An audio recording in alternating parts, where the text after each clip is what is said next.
मेरे सभी दोस्तों को मेरा नमस्कार, जय हिंद और सत श्री अकाल।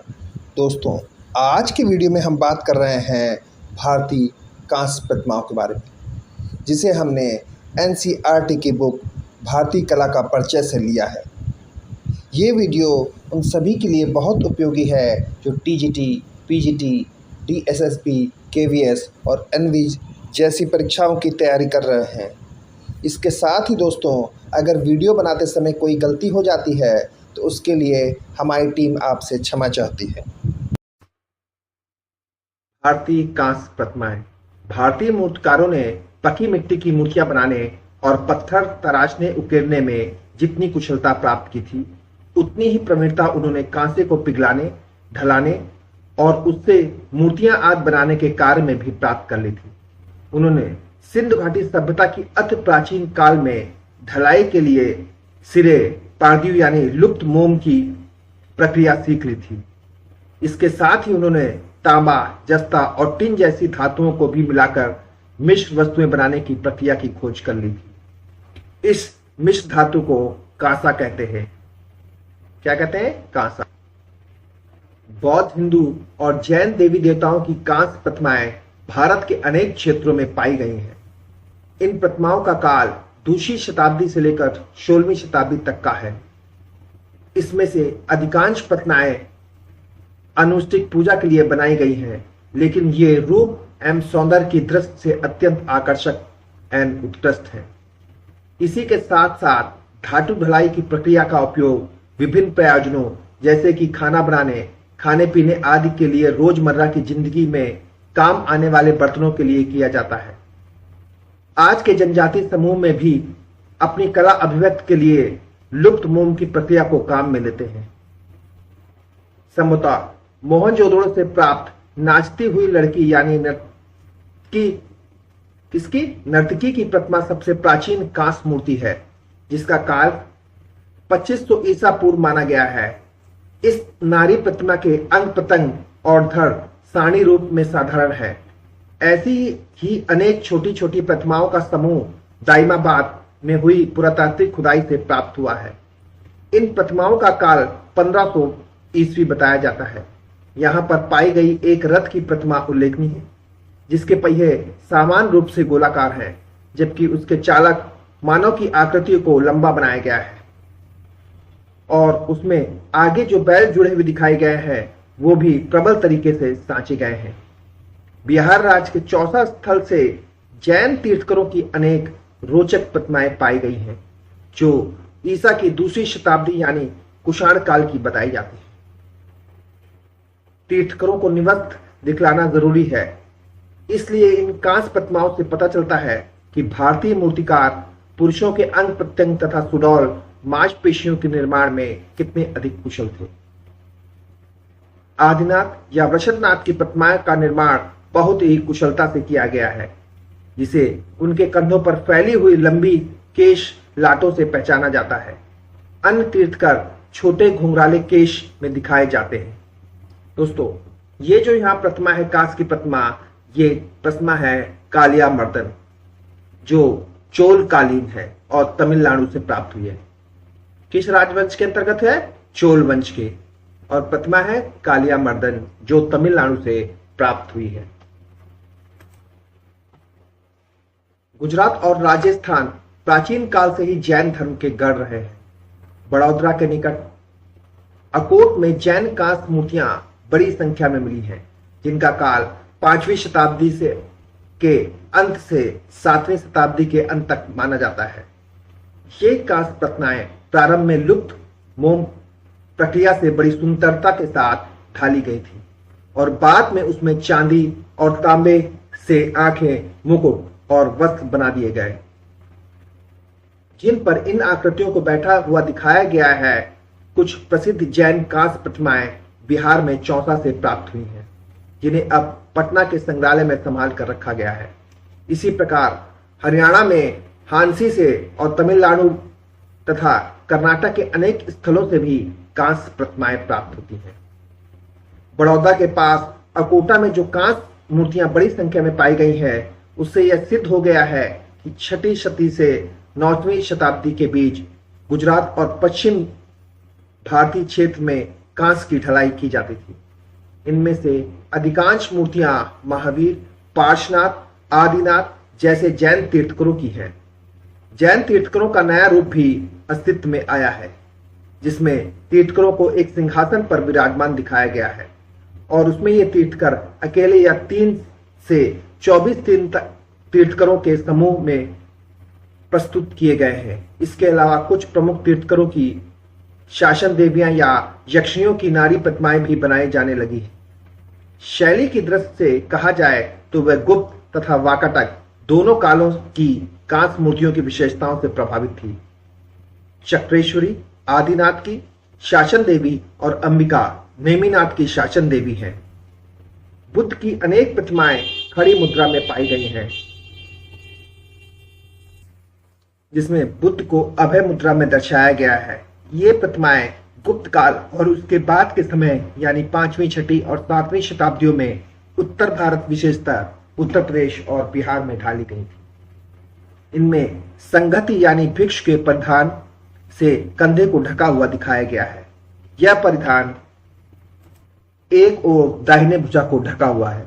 दोस्तों, यहाँ 2 कांस्य की मूर्तियों की फोटो दिखाई गई है, जिसमें एक में है शिव परिवार 10वीं शताब्दी जो बिहार से प्राप्त हुई है और दूसरी है गणेश की प्रतिमा जो 7वीं शताब्दी ईस्वी की है, कश्मीर से प्राप्त हुई है। ये प्रतिमा जो दोस्तों दिखाई गई है, ये देवी की प्रतिमा है जो चोल कालीन है और कांस्य की बनी हुई प्रतिमा तमिलनाडु से प्राप्त हुई है और दूसरा शिरा बाएं भुजा को लपेटे हुए दिखाया गया है और उसी भुजा के बड़े हुए हाथों से चुन्नटें पकड़ी हुई है। ऊपर का वस्त्र नीचे की ओर टखनों तक चौड़ा घुमाव लेकर फैला है। आकृति का मानव शरीर बड़ी चतुराई से बनाया गया है, जिससे वस्त्र की पतली किस्म का भी बोध होता है। संपूर्ण आकृति का निर्माण सुकोमल तरीके से किया गया है। यह आकृति कुषाण शैली की तुलना में अधिक तरुणाई से भरी हुई और समानुपातिक प्रतीत होती है। घानसर खेड़ा से प्राप्त विशिष्ट कांस्य की प्रतिमा में परिधान की तरह तह मथुरा शैली जैसी बनाई गई है, यानी उसमें कई परतें घुमाव मोड़ दिखाई देते हैं। सारनाथ शैली में वस्त्र में कोई तह नहीं दिखाई देती। इसका एक विशिष्ट उदाहरण सुल्तानगंज बिहार से प्राप्त प्रतिमा में पाया जाता है, जो कि एक काफी बड़ी कांस्य प्रतिमा है। इन कांस्य प्रतिमाओं की विशिष्ट रूप से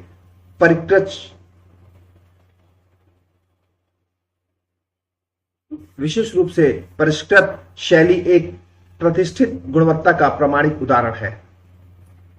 फोकनार महाराष्ट्र से प्राप्त बुद्ध की वाकाटक कालीन कांस्य प्रतिमाएं गुप्त कालीन कांस्य प्रतिमाओं की समकालीन है। उनमें ईसा की 3वीं शताब्दी में प्रचलित आंध्र प्रदेश में अमरावती शैली का प्रभाव दृष्टिगोचर है और साथ ही उनमें भिक्षुओं के वस्त्र पहनने की शैली में काफी परिवर्तन आया दिखाई देता है। बुद्ध का दाहिना हाथ अभय मुद्रा में स्वतंत्र है, इसलिए वस्त्र शरीर के दाहिने हिस्से से लटकता हुआ दिखाई देता है, जिसके फलस्वरूप प्रतिमा के इस हिस्से पर सतत प्रभावी रेखा दिखाई देती है। एक हेडिंग है दोस्तों, लुप्त मोम प्रक्रिया या lost wax process. Lost wax process यानी लुप्त मोम प्रक्रिया में कई चरण होते हैं। सबसे पहले किसी प्रतिमा का मोम का प्रतिरूप हाथों से तैयार किया जाता है। इसे मधुमक्खी के विशुद्ध मोम से बनाते हैं। इसके लिए पहले मोम को आग में पिघलाते हैं और फिर एक महीन कपड़े से छानकर ठंडे पानी से भरे बर्तन में उसे निकालते हैं। यहां यह पुनः ठोस हो जाता है। फिर इसे पिचकी या फरनी से दबाते हैं, जिससे मोम तार धागे के आकार में आ जाता है। फिर बनाई गई प्रतिमा आकृति के चारों ओर मोम के इन तारों को लपेटा जाता है। इसके बाद मिट्टी, रेत और गोबर के लेप की मोटी परतें प्रतिमा के चारों ओर लगाते हैं। इसके एक खुले सिरे पर मिट्टी का एक प्याला बना दिया जाता है। इसमें पिघलती हुई धातु डाली जाती है। उपयोग की जाने वाली वस्तु का वजन प्रयुक्त मोम से 10 गुना अधिक रखा जाता है। अधिकांश धातु टूटे हुए बर्तनों को पिघलाकर बनाई गई होती है। जबकि मिट्टी के प्याले में पिघली हुई धातु उड़ेलते हैं, उस समय मिट्टी से ढके सांचे को आग पर रखे रहने देते हैं। जैसे ही अंदर मोम पिघलती है, धातु नलिकाओं से नीचे की ओर बहती है और मोम की प्रतिमा का आकार ले लेती है। धातु ढलाई की समूची प्रक्रिया में एक धार्मिक अनुष्ठान की तरह गंभीरता पूर्वक संपन्न किया जाता है। बाद में प्रतिमा को छेनी एवं रेती से चिकना किया जाता है और चमकाया जाता है। कांस्य प्रतिमा बनाना काफी मेहनत का काम है और इसके लिए अत्यधिक कुशलता की आवश्यकता होती है।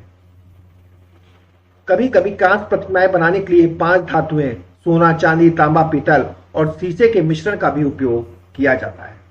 तो ये था दोस्तों लॉस्ट वैक्स प्रोसेस यानी लुप्त मोम प्रक्रिया।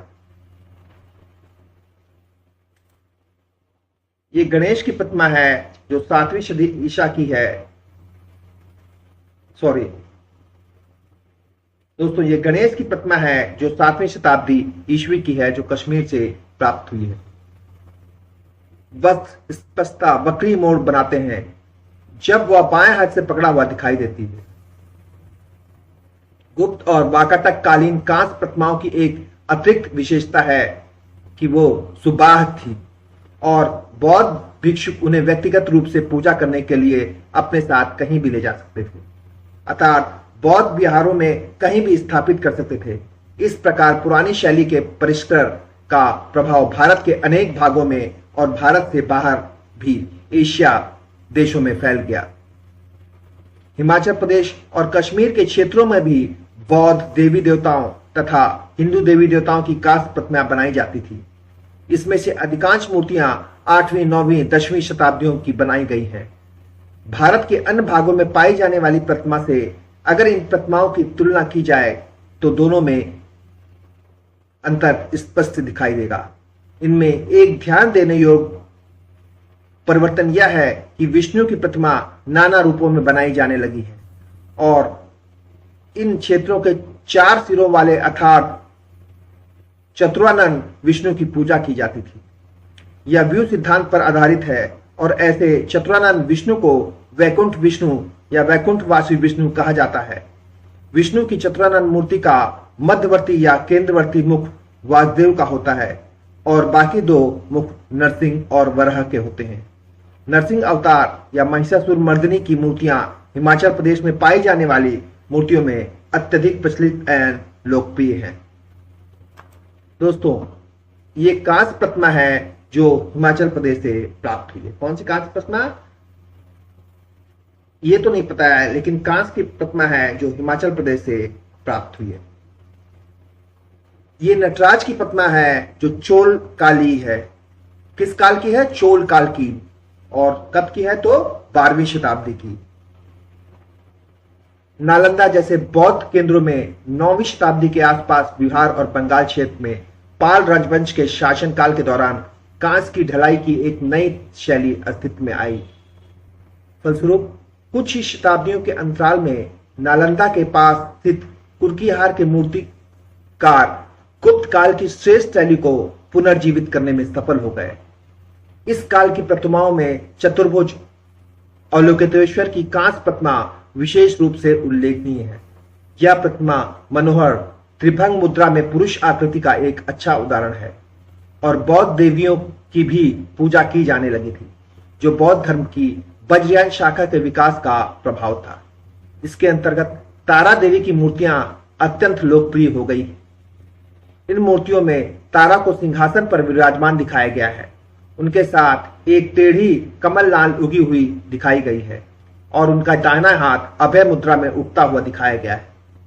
कांस्य ढलाई की तकनीक और परंपरागत देवी देवताओं की कांस्य प्रतिमाएं बनने का कार्य मध्यकाल के दौरान दक्षिण भारत में विकास के उच्च स्तर पर पहुंच गया था। यद्यपि पल्लव काल में 8वीं और 9वीं शताब्दियों के दौरान कांस्य प्रतिमाएं बहुतायत में बनाई जाने लगी, लेकिन 10वीं और 12वीं शताब्दी के मध्य तमिलनाडु में चोल वंश के शासन काल के अंतर्गत कुछ अत्यंत सुंदर एवं उत्कृष्ट स्तर की कांस्य प्रतिमा बनाई गई। कांस्य प्रतिमाएं बनाने की उत्तम तकनीक और कला आज भी दक्षिण भारत विशेष रूप से कुंभकोणम में प्रचलित है। यद्यपि 10वीं शताब्दी में इस कला के अनेक संरक्षक रहे, जिसमें चोलवंशी विधवा महारानी सिवियान महादेवी का नाम भी विशेष रूप से उल्लेखनीय है। यह मूर्ति है दोस्तों कांस्य निर्मित नटराज की। किसकी? नटराज की। नटराज इस प्रतिमा में शिव को उनकी दाहिनी टांग पर संतुलित रूप से खड़े हुए और उनकी टांग के पंजे में अज्ञान या विस्मृति के दैत्य अपस्मार को दबाते हुए दिखाया गया है। साथ ही शिव भुजंग त्रासित की स्थिति में अपनी बाएं टांग उठाए हुए हैं, जो तिरोभाव यानी भक्त के मन से माया या मोह का पर्दा हटा देने का द्योतक है। उनकी चारों भुजाएं बाहर की ओर फैली हुई हैं और मुख दाहिने हाथ अभय हस्त की मुद्रा में उठा हुआ है। उनका ऊपरी दायां हाथ डमरू, जो उनका प्रिय वाद्य है, पकड़े हुए तालबद्ध ध्वनि उत्पन्न करता हुआ दिखाया गया है। ऊपरी बायां दोलहस्त मुद्रा में दाहिने हाथ की अभय हस्त मुद्रा में जुड़ा हुआ है। उनकी जटाएं दोनों ओर चिटकी हुई हैं और उस वृत्ताकार ज्वाला को छू रही हैं जो नर्तक संपूर्ण आकृति को घेरे हुए है। नटराज के रूप में नृत्य करते हुए शिव की सुप्रसिद्ध प्रतिमा का विकास चोल काल में पूर्ण रूप से हो चुका था और उसके बाद तो इस जटिल कांस्य प्रतिमा के नाना रूप तैयार किए गए। शिव को इस ब्रह्मांड युग यानी वर्तमान विश्व के अंत के साथ जोड़ा जाता है और उनकी यह तांडव नृत्य की मुद्रा भी हिंदुओं की पुराण कथा और इस प्रसंग से ही जुड़ी है। यद्यपि शिव अपने अनंत भक्त के दृष्टि जगत में सदा इस नृत्य मुद्रा में उपस्थित रहते हैं। यह पौराणिक कथा चिदंबरम से जुड़ी हुई है, इसलिए शिव को विशेष रूप से इसी रूप में पूजा जाता है। इसके अलावा शिव को भारत में नृत्य कला का अधिष्ठा देवांग भी कहा जाता है। क्या कहते हैं? अधिष्ठा देवता भी माना जाता है। किसका? नृत्य का। 8वीं शताब्दी की पल्लव कालीन कांस्य प्रतिमाओं में शिव की मूर्ति विशेष रूप से उल्लेखनीय है। इसमें शिव को अर्धपर्यक आसन में एक टांग को झुलाते हुए बैठा हुआ दिखाया गया है। उनका दाहिना हाथ आचमन मुद्रा में है, जो दर्शाता है कि शिव विषपान करने वाले हैं। हिंदू धर्म में शिव को परमात्मा और संपूर्ण ब्रह्मांड का कर्ता, धर्ता और संहारकर्ता माना गया है। यह सब प्रतीकात्मक रूप से नटराज की सुप्रसिद्ध प्रतिमा में प्रस्तुत किया गया है। शिव का नटराज रूप में प्रस्तुतिकरण चोल काल तक पूर्ण रूप से विकसित हो चुका था। इसके बाद भी उसके इस रूप की भिन्न भिन्न कांस्य प्रतिमाएं बनाई जाती रही हैं। तमिलनाडु के तंजावुर में शिव की प्रतिमाओं के नाना रूप विकसित हुए हैं। इस संदर्भ में 9वीं शताब्दी की कल्याण सुंदर मूर्ति विशेष रूप से उल्लेखनीय है। इसमें पाणिग्रह यानी विवाह संस्कार के दो अलग अलग आकृतियों के साथ प्रतिमाओं के रूप में प्रस्तुत किया गया है। शिव अपना दाहिना हाथ बढ़ाकर पार्वती के दाहिने हाथ को स्वीकार करते हैं। पार्वती के मुख पर लज्जा भाव की अभिव्यक्ति दर्शाई गई है। अर्धनारीश्वर मूर्ति में शिव और पार्वती के सम्मिलित रूप को अत्यंत कौशल के साथ एक ही प्रतिमा में प्रस्तुत किया गया है। पार्वती की अनेक छोटी छोटी सुंदर एवं स्वतंत्र मूर्तियां भी मिलती हैं, जिसमें पार्वती को शालीनता के साथ त्रिभंग मुद्रा में प्रस्तुत किया गया है। 16वीं शताब्दी के दौरान जिस आंध्र प्रदेश में विजयनगर काल कहा जाता है, मूर्तिकारों ने अपनी राजसी संरक्षक की स्मृति को शाश्वत बनाए रखने के लिए उनकी प्रतिमाएं बनाने का प्रयास भी किया। त्रिपुर में कांस्य की आदमकद प्रतिमाएं बनाई गई, जिसमें कृष्णदेवराय को अपनी दो महारानियां तिरुमालंबा और चित्र देवी के साथ प्रस्तुत किया गया है। मूर्तिकार ने उनके वास्तविक चेहरों की विशेषताओं को कुछ आदर्श तत्वों के साथ प्रस्तुत करने का प्रयत्न किया है। आदर्श रूप में प्रस्तुत करने की यह भावना शरीर के अन्य अंगों के प्रसंग में भी दिखाई पड़ती है, जिससे शरीर रौबदार, शानदार प्रतीत होता है। मूर्ति के रूप में खड़े हुए राजा तथा रानियों को प्रार्थना करते दिखाया गया है और उनके दोनों हाथ नमस्कार मुद्रा में जुड़े हुए हैं।